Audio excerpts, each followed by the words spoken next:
राधे राधे। जय श्री कृष्णा। आप सभी का बहुत बहुत स्वागत है हमारे चैनल में।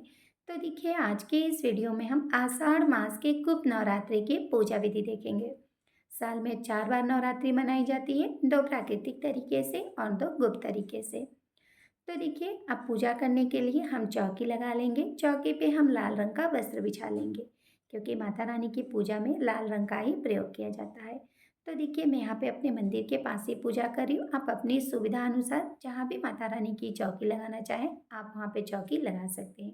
और देखिए, चौकी आप ऐसी जगह लगाएं जहाँ आप आराम से पूरे 9 दिनों तक माता रानी की पूजा कर सके। तो देखिए, गुप्त नवरात्रि की पूजा गुप्त तरीके से की जाती है, यानी आपको बाहर वाले किसी को भी नहीं बताना है। अब देखिए, थोड़े से अक्षतों का आसन देकर हम माता रानी की फोटो, मूर्ति, आपके पास जो भी स्वरूप है माता रानी के, आप उनको विराजमान कर लें। साथ में हम गणेश जी को भी विराजमान कर लेंगे। तो देखिए, मैं यहाँ पे बहुत ही सरल विधि से बिना कलश स्थापना किए ही पूजा कर रही हूँ। आप चाहें तो कलश की स्थापना भी कर सकते हैं, या फिर देखिए, आप सूक्ष्म तरीके से कलश की स्थापना भी कर सकते हैं। आप एक कलश ले लें। कलश को आप शुद्ध जल से कंठ तक भर दें। कंठ पे आप मौली बांध दें। इसके बाद देखिए, एक पात्र में हम अक्षत भरकर कलश के ऊपर रख देंगे। अब देखिए, इसके ऊपर हमें कोई भी एक सिक्का रखना है, तो मैं यहाँ पे नॉर्मल सिक्का रख रही हूँ। आप चाहे तो चांदी का सिक्का भी रख सकते हैं। इस तरह से हम बहुत ही सरल विधि से कलश की स्थापना भी कर लेंगे। तो देखिए, साल 2025 में आषाढ़ मास की गुप्त नवरात्रि की शुरुआत 26 जून से हो रही है और 4 जुलाई को समाप्त हो जाएगी। अब पूजा में हम सबसे पहले दीप धूप जला लेंगे। इसके बाद जल के छींटे लगाकर भाव रूप में हम सभी को स्नान करा लेंगे। अब हम गणेश जी को यहाँ पे वस्त्र रूपी कलावा अर्पित करेंगे और हम जनेऊ अर्पित कर देंगे। इसके बाद माता रानी को हम लाल रंग की चुनरी अर्पित करेंगे। माता को लाल रंग बहुत प्रिय है, तो आप लाल रंग की चुनरी अर्पित करें। इसके बाद हम तिलक करेंगे, तो हम यहाँ पे गणेश जी को चंदन और रोली से तिलक कर देंगे और माता रानी को हम रोली से तिलक करेंगे। फोटो में विराजमान माता रानी के सभी स्वरूप को हम रोली से तिलक करेंगे। साथ ही हम दीपक को भी तिलक करेंगे और कलश पे भी हम तिलक कर देंगे। इसके बाद हम सभी को फूल अर्पित करेंगे। अगर आपको गुड़हल के फूल मिले तो आप माता रानी को जरूर से अर्पित करें। इसके बाद हम सभी को यहाँ पे अक्षत अर्पित कर देंगे, तो आप सभी को अक्षत अर्पित कर दें। अब देखिए, हम माता रानी को श्रृंगार की सामग्री अर्पित करेंगे। तो देखिए, श्रृंगार की सामग्री आप अपनी सुविधा अनुसार पहले नवरात्रि या लास्ट नवरात्रि के दिन भी अर्पित कर सकते हैं। पूजा में हम यथाशक्ति दक्षिणा अर्पित करेंगे और दक्षिणा भी आप अपनी सुविधा अनुसार पहले या फिर लास्ट नवरात्रि के दिन अर्पित कर सकते हैं। अब हम माता रानी को भोग लगाएंगे। तो देखिए, माता रानी को बतासे का भोग लगाया जाता है। बतासे में तो हम फूल वाले लौंग डालकर भोग लगा देंगे।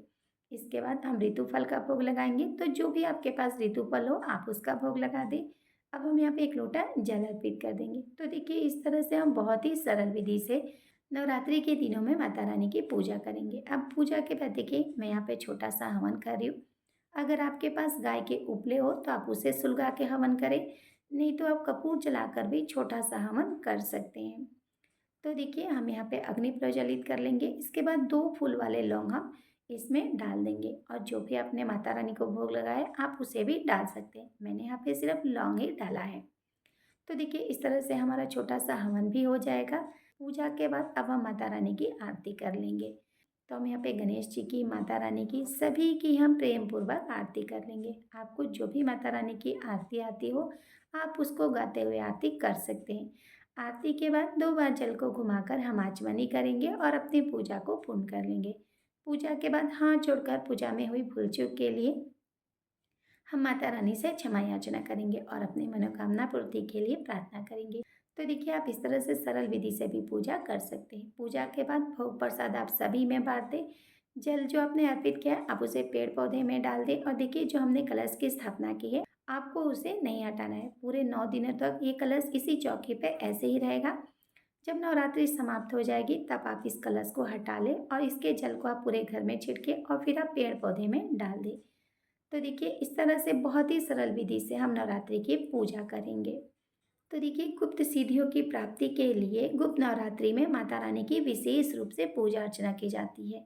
साथ ही विशेष मनोकामनाओं की पूर्ति के लिए भी गुप्त नवरात्रि के दौरान माता रानी की पूजा अर्चना की जाती है। आप अपनी विशेष मनोकामना की पूर्ति के लिए इस दौरान माता रानी की पूजा जरूर से करें। अगर वीडियो आपको पसंद आया हो, आपके लिए थोड़ा-सा भी यूज़फुल हो, तो प्लीज़ वीडियो को लाइक करें, शेयर करें, कमेंट करें और हमारे चैनल को सब्सक्राइब करें। Thank you. राधे राधे। जय श्री कृष्णा।